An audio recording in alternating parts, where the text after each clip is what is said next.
time for another award-winning episode of The Square and the Round, a podcast hosted by myself, Chris Kelly, and BB Shea. What's going on? You just said something to me, and I have not seen it. You said, have we seen ESPN's top 100 athletes since the year 2000? Yes. And you think it's interesting. Now, I was ready to talk Olympics, which is all about athletes and athletics. You're a fan of the Olympics. I love the Summer Olympics. I don't know anything about the Winter Olympics. You like summer over winter. Well, Yes. the greatest Olympic moment for me ever was the 1980 U.S. hockey win, the gold medal over the Soviet Union. Yeah. You seen the movie Miracle? I never saw it. I know it's important. I know it's huge. Oh, my. That was incredible. Otherwise, I generally like the Summer Olympics better because I like the swimming and some of the track and field.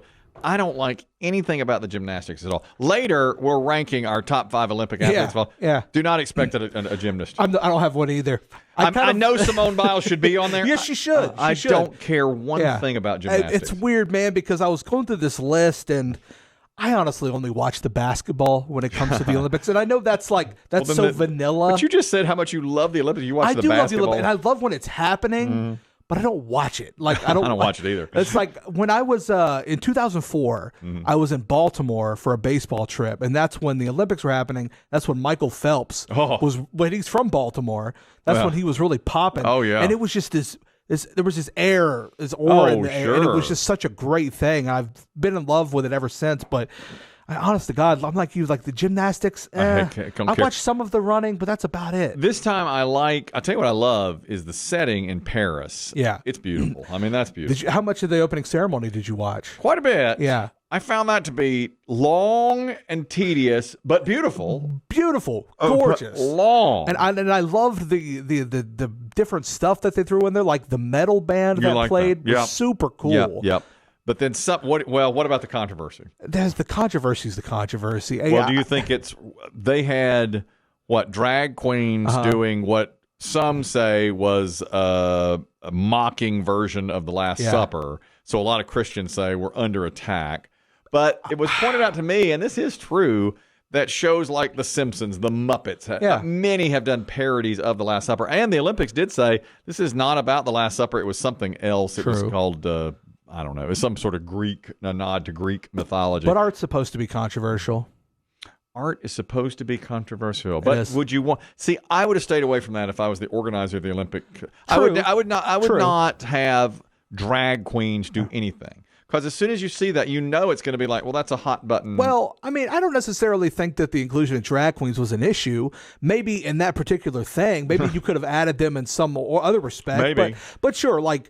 I understand that people would be been out of shape about them portraying Jesus and the Last Supper. But they said they weren't doing that. But then again, here I say I wouldn't have put it in because it's a hot thing. But the whole point was inclusion of everybody. Of course. So here I am, Mr. Blockhead, the dumbass. No, you can't put anything. But at the end of the day, it's about sports. Well, that's what I think. I mean, I would make it if I were in charge of it. I would make it beautiful.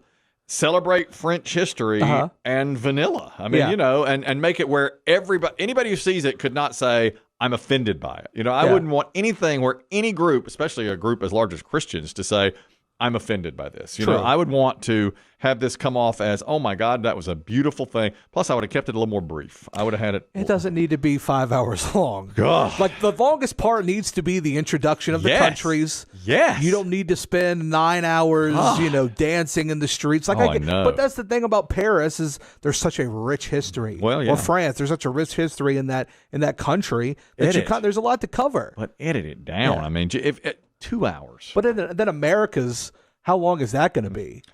If I could give a 30 nod, minutes? yes. Well, if I would say in Los Angeles in 4 years when they do it, do it shorter, just some brevity to it. Try to, America's got a great history, It does. But we could do it in a shorter amount of time. Let me speak on this for a second. While I was watching the opening ceremony and I watched all of the things that they traveled through, the history of France and yada, yada, yada. Yes. It made me really love America a little bit more because we have been around twice, like a third of the time that France has been around. Probably less. Yes. And we're really out here now.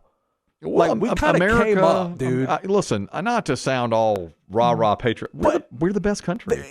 We really are. We are the best country. Like, I mean, we just are. In a fraction of the time. We became the best, and I had nothing to do with it. There's people who set forth for us to be the best country in the world, and saying that made me go like, it's kind of legit. Do you know what some would say to that? Is we're the best country because we're an idea that said back when we were founded, okay, survival of the fittest, the best gets it. We're just go and get it. Yeah. And now some would say, people who support Donald Trump would probably say, well, now we're weakening ourselves through political correctness and inclusion that is to the nth degree, that kind of thing. Yeah. I'm not sure. Probably the more the merrier when it comes to it. Because we've always said, give everybody, come and contribute. Sure. I don't know, but I just know we're the best country. We just are. I mean, we do it right. And then another thing that's baffled me was, the founding fathers were like 20. Yeah. Isn't that crazy, young, dude? They got it done, didn't they? I don't know why I thought about that as well. You ever see Hamilton? I didn't see Hamilton. You better see Hamilton. I need to get cultured. Hamilton rocks. I mean, it is so good as a real way to communicate the way the country was founded. The next time it comes around, I need to go see it.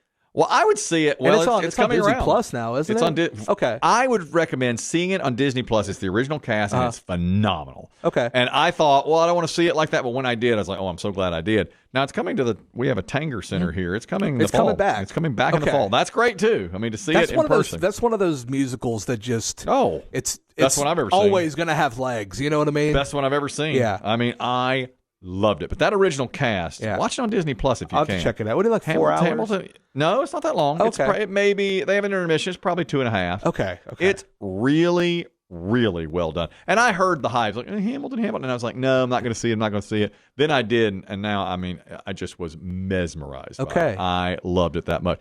Point is, America rocks. I love that we kick ass in the medals. I yes, love we do. That. I love we go over we where win every year, dude. It's so awesome. It is awesome. Could you imagine not winning, just being no disrespect, but Bulgaria? No, let's just I mean? Celebrate our greatness. Yeah. Well, there's another thing. I think a lot of Trump supporters are like, let's celebrate our greatness. Yeah. We are America. Yeah. Anyhow, so we do a top 5 on this podcast every week.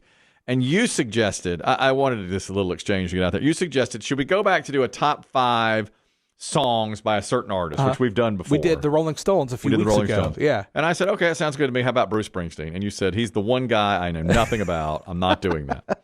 And then you said, how about the Beatles? It's like, all right, so we'll do top 5 Beatles songs ever. But then I thought maybe we should do something Olympic related. So I wrote back to you, how about top 5 American Olympic athletes all time? And you said, that might be a little more timely. And I thought, a little more timely. Right in the heat of it. Yeah. The Beatles' best songs versus Greatest American Olympic. We have to go with the Olympics. It happens for 18 days every 4 years. This has to be. And we just happen to be doing it in the middle of that. Right now. We're going to do it It's the definition of timely. We'll do the Beatles when, God forbid, Ringo Starr passes. Which may be soon. Hopefully it's many years from now. Yeah. He'll probably outlast this podcast. Probably but so. Nonetheless, we can do it. But I like, now, right before we go on and crack the microphones, you said, have you seen ESPN's list of the top 100 athletes since the year 2000? Now, let me guess.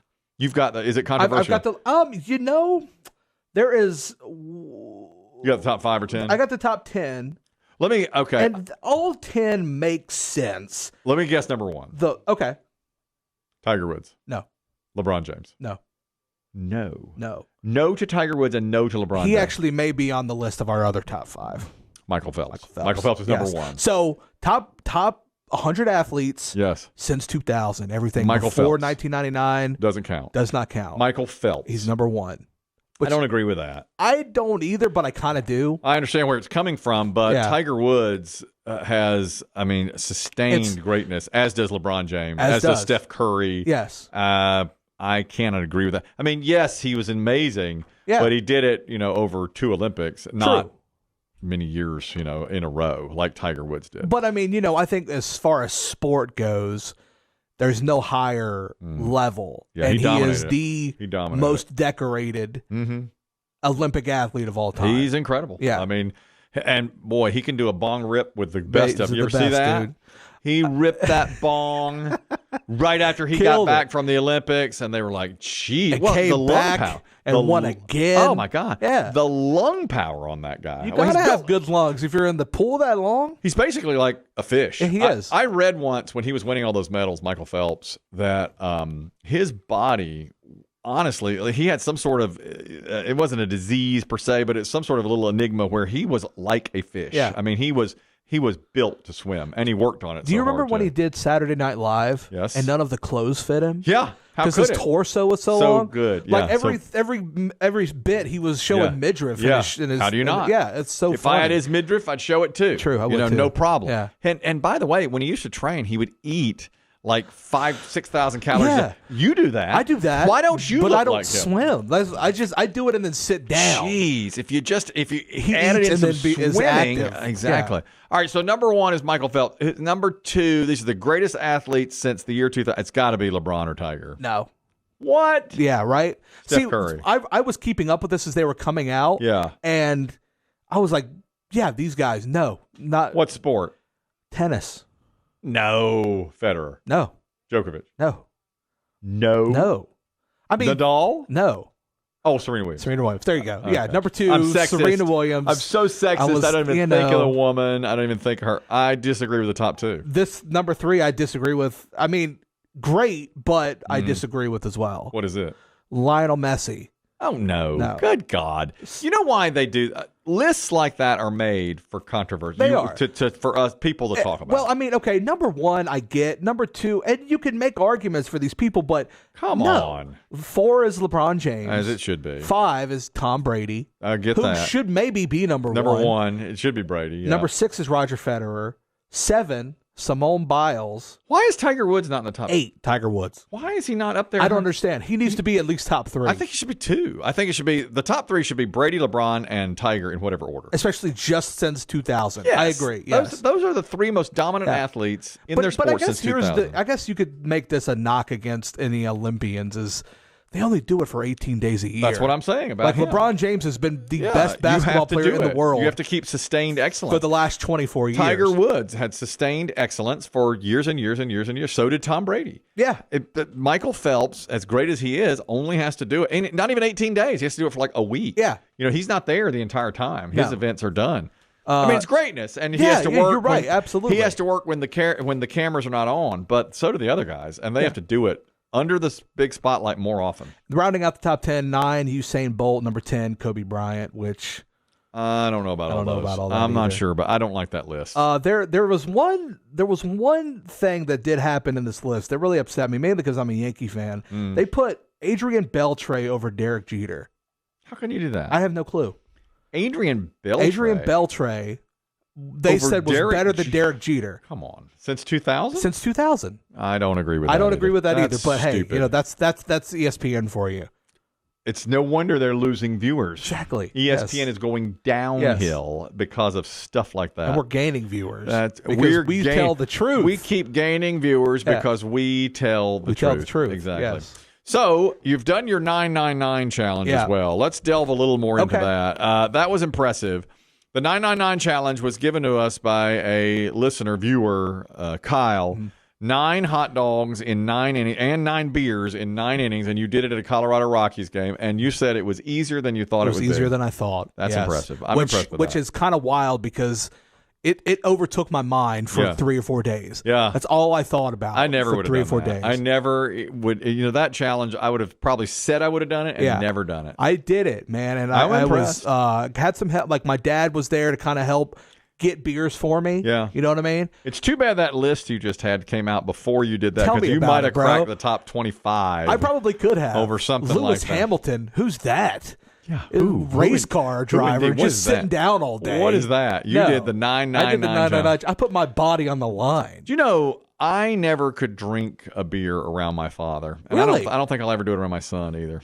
Yeah, it's a quirk. It was later on in my life when my parents started drinking. Mm-hmm. Like when we became of age, me and my brother. That's kind of when my dad started drinking. Oh, he started. Maybe he didn't do it around you when you were younger. But it was it was a fatherly, it was a friendly thing. Yes. Not like he's an alcoholic or anything, which is the farthest thing from the truth. Just like, these guys like beer. Let's have a beer together. I would never drink in front of my father. Really? Period. Like I would never ever have done that in front of him, and my son either. I will never. I don't think he's ever seen me like drink a beer. Yeah. Very rarely would he see that. But you even like beer that much? Like I don't see you as much of a drinker. No, I'm not really much of a drinker. Yeah. Period. Honestly, I just don't do that. But and especially lately. But I can never see myself. But a lot of people say sharing a beer with your dad is like the greatest thing. It's like, you've come of age now, and which is a great thing. I never could do it. But you said the beer was the harder part than the hot dog. The beer was the harder part because I can't chug beer. I don't like the taste of beer. Right. It's not refreshing. What'd you get? What kind of beer did you get? Coors Light. Yeah, something light. Which I thought was going to be cheap because it's Coors Field. Yes. I thought they were just going to have a funnel from Golden, Colorado, right into the stadium. But no, it was still like 5 or 6 beers a piece. Yeah. And the total of everything was about $200. Yeah. And that's what hurt the most. The price. The price. We really should have paid for that here. We challenged you. Yeah, we challenged you. Whenever I got challenged, I'm like, I need some help financially. Yeah, we didn't do it. I didn't do it. I don't do it. We were just commenting today. Another colleague was saying how when you got that second job as a janitor, I was celebrating it because I thought like you wanted that for fun. Working hard, yeah. I don't know. No. Do you know that? Here's a stat I read today. Well, I'll let you guess. Maybe you heard this already. What percentage of people have a second job? Oh. Today, what percentage of people who are working at one job also have a second? I wouldn't be surprised if it was over 50. Oh, it's not over 50. Not over 50. No, it's 36. Okay. 36. Which That's still substantial. I thought it would be like 10. Yeah. I thought 1 out of every 10 people would have a second job. Yeah. You have a second job. Uh-huh. Do you still? Oh, I'm sorry. No. Not anymore. You have that. Sort of. I have a side hustle. Well, I do PA. Right. For college sports. Well, that counts. But it's not like I'm doing something every day. Well, that counts. It's something to make They call money. it a side hustle. They say, who has a side hustle? Yeah. And they're saying it became so much easier after COVID because now it's work from home or work for the app or whatever, and you can make extra money doing that. Probably a good idea. Well, I mean, in all honesty, it's not that hard to get a job. Yeah, not these days. Like, it's really not. Like, I know you won't be making a lot of money, but you'll be making something. Yep. And there's opportunity for growth in these places where you can get a job. Yeah, but in 2019, only 19% of people had a second, like a side hustle. Really? So it's gone up, it's doubled. Yeah. In those 5 years because it's easier and because people need the money. Well, wages have stayed the same and things have become more expensive. That's the whole thing. I mean, that's the bottom line of the whole thing. Right. At the end of the day, people don't want to go to work. Yeah. No, God, I don't no. believe no. If it was up to me, I'd stay home all day and do nothing. Yeah, right. Of course. But that's the dream. Fortunately, that's the whole dream. But at the end, I do enjoy work. Mm-hmm. Well, you said I like getting up and doing something because I can't sit for too long. I feel like if you don't work, you really start to fall apart. Yeah. Or if you don't get out and do something, you really start to fall apart. But the second job thing, that's not surprising. That's a lot of work.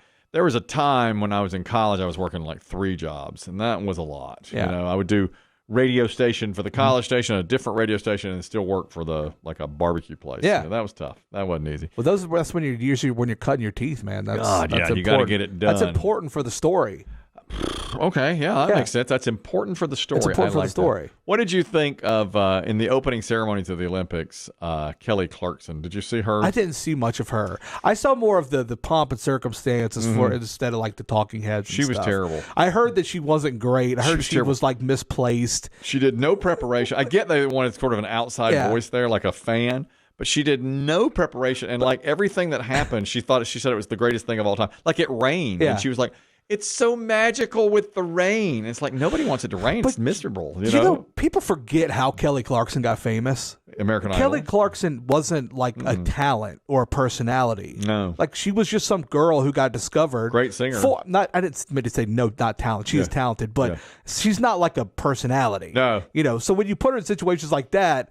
It kind of makes sense that she's not great. But now she does a talk show. She's been doing a talk show for a long time. She's not great at that either. You don't think? No, not at all. I like her on the talk show. I've always liked her. I like her on the talk show because I think she's kind of down to earth and real. Yeah. But then in the Olympics, like she needed to say something of note. I mean, she said nothing. There's a possibility that she was really just overwhelmed.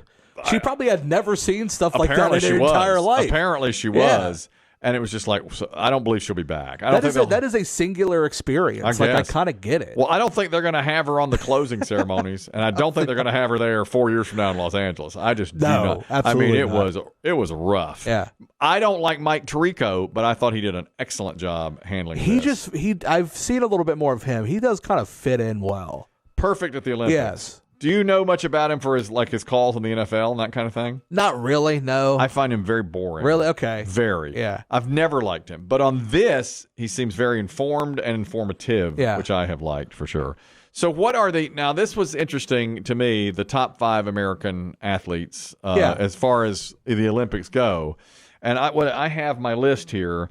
And we're combining both summer and winter, but I got to believe that most of yours are going to be I've got summer. 2 Winter Olympians. I have 1. And these are American. Yeah. These are American Olympians. These are the top 5 American Olympians of all time. This Olympics edition of the Square and the Round. So who's your number 5? Number 5 is kind of controversial because I don't know how to refer to them. Mm-hmm. I put Bruce Jenner.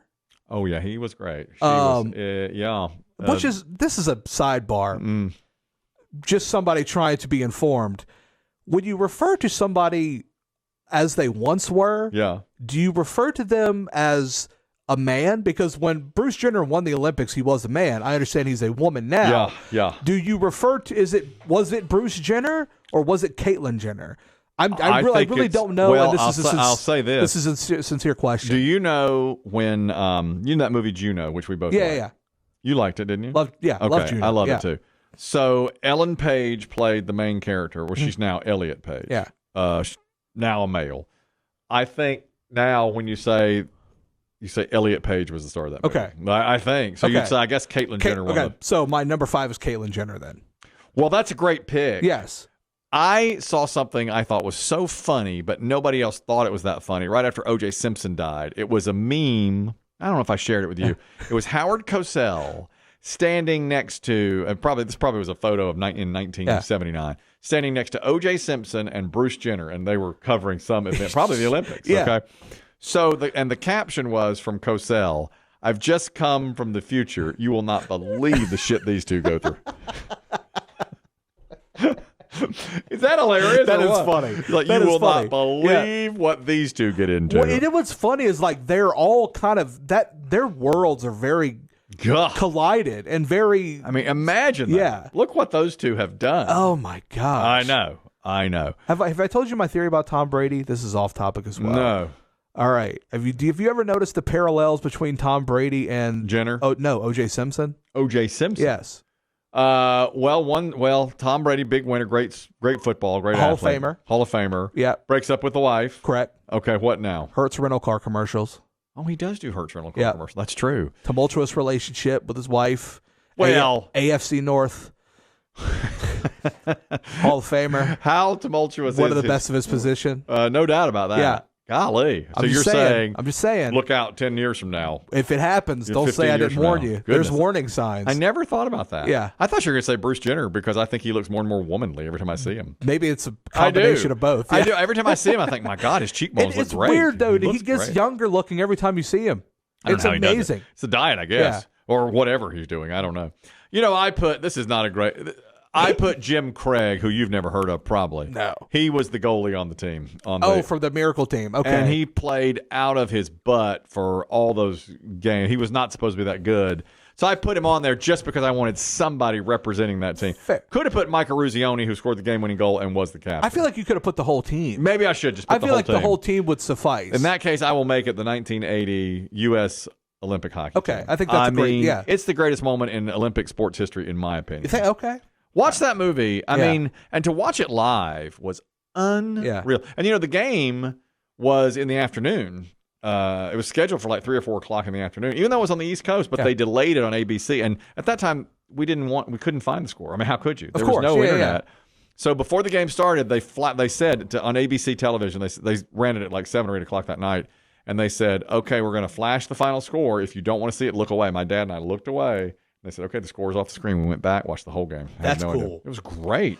Americans won 4-3. I miss being in the moment like that. Oh my God. That's so fun. It was so good when the U.S. beat Russia. That's my number 5. All right, the U.S. team, the entire team. All right, number 4. Number 4 for me, my first what's it called? Winter Olympics, Apollo Anton Ono.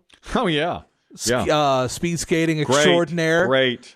I don't remember watching the Olympics. Fun name to say. Yeah. Great name. Yeah. But I remember the coverage and just seeing everybody enthralled with this dude. Yeah, you're right. Apollo Ono. So his legs are like ridiculous. Tree trunks. Yes. Exactly. I don't know anything about speed skating. I can't even skate. Yeah. But the fact that he could do it so well. Speed skating is a pretty cool thing. It is.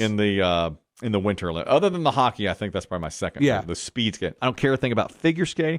You won't find a figure skater on my list either. Snowboarding's kind of cool. Yeah, I guess that's right. Or like a ski slalom. Yeah. I don't like figure skating or gymnastics. Therefore, I do not have them. I take that back. The best Winter Olympic sport is curling. I don't care what you say. It is the best. I've never been a person that's gotten into curling. It's so awesome. No, I've never got. Everybody says how great it is. I never liked it. Speaking of, did you know that tight end George Kittle actually is part of a curling team? He does that in the offseason. No, I didn't know for that. the 49. Him and a few other NFL players are part of a curling team. Yeah. My number 4 is Jesse Owens because put it on Hitler. Boom. He's my number 2. Knocked him out. Love him. I think as far as how you feel about the Miracle hockey game, I feel like as far as the moment, that was one of the biggest moments in sports. Yeah. Jesse Owens going into Berlin and just showing them this is what's really going on. It may be the greatest moment in Olympic Absolutely. history. It may be. It was unbelievable to stick it right in the face of Hitler. Like, screw you. And he was there in the crowd and just got left. Love it. Yeah. Love it.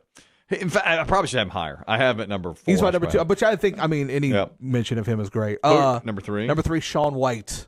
I remember him. My second Winter Olympian. Yeah. They call him the tomato? The flying tomato. The big red hair. Yeah. Was just like, as far as action sports goes, he was the guy. A little too new agey for me. You know me. You know how I am. Very particular, very, breakdancing's in this Olympics, and I don't care one thing. Is that a thing now? They're testing it out. Breakdancing, yes. One of my favorite Shaun White moments was he was getting interviewed after he won a gold medal. And he was talking to the interviewer. They were like, yeah, we were drinking. We were doing this. And she goes, Shaun, you're only 18. How are you able to drink it? He goes, I'm talking about Mountain Dew, baby. It was very, very funny moment. I remember that. I love Shaun White. I had Mark Spitz at number 3. Okay. He was the Michael Phelps before Michael Phelps. Gotcha. He had, I think, 7 Olympic medals at the 1972 games in Munich. Mm-hmm. And, those games were marred by tragedy, if you recall. That was the terrorist but he had won all those gold medals. It was an incredible feat. And they thought he'd be the best swimmer of all time, but of course he got passed by Michael Phelps. So I have Spitz there. He's your number 3. Yeah. My number 2 was Jesse Owens. My number 2 is Carl Lewis. Okay. Carl Lewis is Carl Lewis. I mean, he did the worst national anthem ever. That's what I remember Carl Lewis for. Yeah, but before that, at the LA Games in '84, man, he dominated. Yeah. And he was great in the '88 Olympics too. He and Ben Johnson from Canada ran against each other at the '88 Olympics in Seoul. Ben Johnson beat him badly, but it turned out later Ben Johnson was on all sorts of drugs. So they stripped that away from him and Carl Lewis. So I'll put Carl Lewis at number 2. Wasn't he a torchbearer at the Olympics? I'm sure he was. He was on a speedboat with Nadal and Serena Williams. It's because of all his greatness. Yeah. And he was. And they should have had Phelps on there too. In my mind, he was there, but he should did something doing something different. Yeah, he was on that wall where they were dancing and stuff. And of course, he's our number 1. Of course, I mean, how can he not? He's my number 1 too. Yeah. I mean, we talked about him earlier. Of course. Is there any way for him not to be number 1? He dominated everything so much. And let me say this too. France does a nice job. China puts on a nice show too. I agree. China put on the China show was great. I hate to say that because we hate China. We're America, but China put on a nice show. Yeah. Only country to ever host both the summer and winter games. Only Beijing. Beijing is the only city to ever host both. Interesting. Summer in '08. Winter. God, what was it? 14 maybe that they hosted the Winter Olympics. Do you remember the beginning of the China ceremony or the Beijing where they were playing on those drums? Yes. I went to a museum that had one of those drums there. Yeah. And those things were absolutely humongous. The detail that went into and there was thousands of them. Yeah. The detail that one of those drums were incredible. It was an amazing Olympics. Yes. That one where where Michael Phelps won all that stuff. Yeah. That got me back into the Olympics. Yeah. And then I didn't care for a few. I liked the London ones in 12. I think Tokyo really got cheated 3 years. Did. That sucked it did. for them. The Rio one was kind of forgettable. But then it was supposed to be 2020 in Tokyo, and they had to delay it a whole year because of COVID, and nobody could really go even in 21. I know, it was kind of a bummer. They should give it back to them I agree. sooner rather than later. They should get another shot at it. That's it for the Square and the Round. This is a great episode. A lot of Olympic stuff there. We'll have our closing ceremonies next week. Of course. It'll be excellent. Have a great one. Download it wherever you get your podcasts. Am I right about this? Yeah. The Square and the Round.